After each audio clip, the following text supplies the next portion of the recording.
మున్సిపాలిటీలోని 8వ వార్డులో పనిచేస్తున్న మున్సిపల్ పారిశుద్ధ కాంట్రాక్ట్ కార్మికురాలు బత్తుల ఓదెమ్మ మరణానికి మున్సిపల్ అధికారులే కారణమని, వారిపై చర్యలు తీసుకోవాలని బహుజన్ సమాజ్ పార్టీ రాష్ట్ర ప్రధాన కార్యదర్శి అడ్వకేట్ ఎర్ర Kamesh, save Kothagudem save municipality convener Jalal ప్రభుత్వాన్ని డిమాండ్ చేశారు.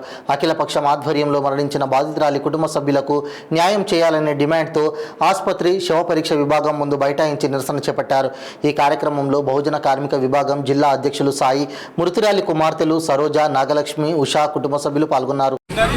ఏదైతే మున్సిపల్ కాంట్రాక్ట్ కార్మికురాలు అధికారుల నిర్లక్ష్యం వల్ల ఏదైతే దోమల మందు ఉందో ఆ దోమల మందు మీద స్టిక్కర్ వేయకపోవడం వలన ఆమె మంచినీళ్ళు అనుకొని పనిచేసి అలసిపోయి తాగితే మున్సిపల్ అధికారులు ఆమె ఏ మందు తాగిందో చెబితే వైద్యం స్టార్ట్ చేస్తామని ఆసుపత్రి సిబ్బంది వారు చెప్తే 2 గంటలు దాటే వరకు కూడా ఆమె ఏం మందు తాగిందో ఇక్కడ వాళ్ళకి డబ్బా పంపించబడినటువంటి నిర్లక్ష్యం ఇక్కడ మనం చూసినాము.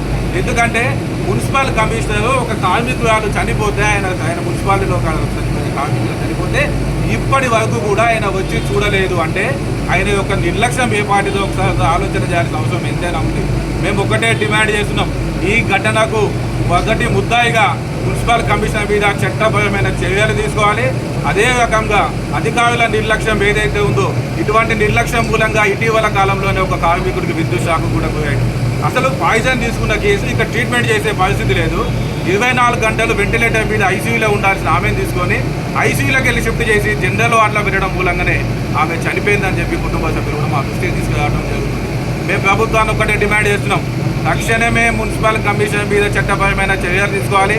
బాధిత కుటుంబాలకు ప్రభుత్వ ఉద్యోగం కల్పించాలని చెప్పి అదేవిధంగా వాళ్ళ కుటుంబాన్ని కూడా ఎక్స్గ్రేషియా ప్రకటించి తాత్కాలికంగా ఈ ఖర్చులకు లిఖితపూర్వకంగా మున్సిపల్ శాఖ వారు హామీ ఇవ్వాలని చెప్పి మేము ప్రధానంగా డిమాండ్ చేస్తున్నాం.